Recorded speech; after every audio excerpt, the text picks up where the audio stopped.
आप सभी श्रोताओं को मेरा प्यार भरा नमस्कार। प्रस्तुत है प्रतिमा वर्मा की कहानी मित्र, उन्हीं के मुख से। मैं और मेरे पति रिटायरमेंट के बाद हम लोग मकान छोड़कर फ्लैट में रहने आ गए। मकान बड़ा होने के कारण उसमें साफ सफाई बहुत देखने पड़ती थी, सुरक्षा का भी बहुत ध्यान रखना पड़ता था। इसीलिए हम लोगों को फ्लैट में रहना अच्छा लगा। मेन दरवाज़ा बंद करने के बाद आप आराम से घर में रहिए। सुरक्षा की भी कोई ज़रूरत नहीं थी। 24 घंटे गार्ड रहते थे। थोड़े दिन रहने के बाद पड़ोस में रहने वाले गुप्ता साहब और जैन साहब से दोस्ती हो गई। रोज़ सुबह शाम हमारे घर आते। एक दिन भी जैन साहब गुप्ता साहब नहीं आते तो मेरे पति को अच्छा नहीं लगता। फिर धीरे धीरे ये दोस्ती बहुत गहरी हो गई। 15-20 दिन बाद उनकी श्रीमती से भी दोस्ती हो गई। हम लोग मिलकर बहुत खुश रहते।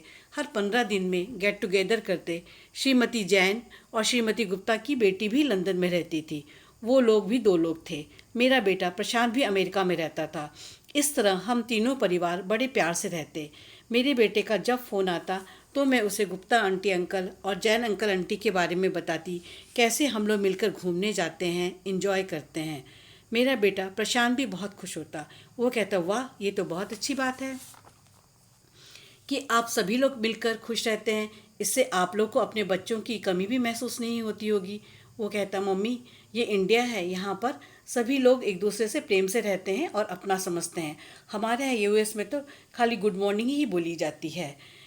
इसी तरह हम सब परिवार मिलकर एक साथ अच्छे से खुशी खुशी दिन बिता रहे थे। एक दिन मेरे पति के आंखों के सामने धुंधला दिखाई देने लगा। मैंने जैन साहब को बुलाया। जैन साहब कहने लगे, 65 साल की उम्र के बाद आंखों की रोशनी कम हो जाती है, लेकिन कोई बात नहीं, मेरे साथ डॉक्टर के साथ चलिए। जैन साहब मेरे पति को डॉक्टर को दिखाने गए। मैं अपने घर के घरेलू कार्य में व्यस्त हो गई, लेकिन मेरी नज़र बार बार घड़ी पर थी और फ़ोन की घंटी का इंतज़ार कर रही थी। मेरा मन बार बार यही सोच रहा था, कहीं डॉक्टर साहब ने ऑपरेशन के लिए तो नहीं कह दिया। प्रशांत भी यहाँ नहीं है, अकेले मैं ये कैसे करूँगी। इतने में फ़ोन की घंटी बजी। फ़ोन जैन साहब का था। वो कह रहे थे, भाई साहब को डॉक्टर ने चेकअप किया, ऑपरेशन थोड़ी देर में करना चाह रहे हैं, माइनर ऑपरेशन है। 3 घंटे में हम लोग भाई साहब को लेकर घर आ जाएंगे। तब तक आप उनके घर में आराम करने की व्यवस्था कर लें। मेरे तो हाथ पैर फूल गए। धीरे धीरे मैं भगवान का नाम लेने लगी। मैंने बिस्तर की चादर बदली, आसपास के कमरे की सफाई की, हल्का लिक्विड भोजन बनाया। करीब 4 घंटे बाद जैन साहब और गुप्ता साहब इनको लेकर आए। इनकी आंखों में पट्टी बंधी थी। मुझे तो इनको देखकर रोना आ गया। मैंने अपने आप को संयत किया। जैन साहब और गुप्ता साहब दोनों ने मिलकर इन्हें बिस्तर पर लिटाया और मुस्कुराते हुए कहने लगे, हमारा मित्र शेर है, 2 दिन में ही ठीक हो जाएगा। फिर दोनों लोगों ने अपने दोस्त तथा मुझसे विदा मांगी। मैंने अपने पति से कहा, आप आराम से सोइए, मैं आपके पास बैठी हूँ। मैं मन ही मन प्रशांत के फ़ोन का इंतज़ार कर रही थी। 1 घंटे बाद प्रशांत का फ़ोन आया। मैंने उसे सारी बातें बताई, कैसे तुम्हारे जैन अंकल और गुप्ता अंकल ने पापा को चेकअप के लिए ले गए।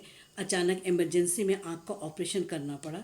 सब अच्छी तरह से हो गया। पापा बिल्कुल ठीक हैं, वो अभी सो रहे हैं। प्रशांत ने कहा, ये बहुत अच्छा हुआ कि मम्मी, गुप्ता अंकल और जैन अंकल आपके साथ थे। उन लोगों ने इस काम को अच्छी तरह से कर दिया।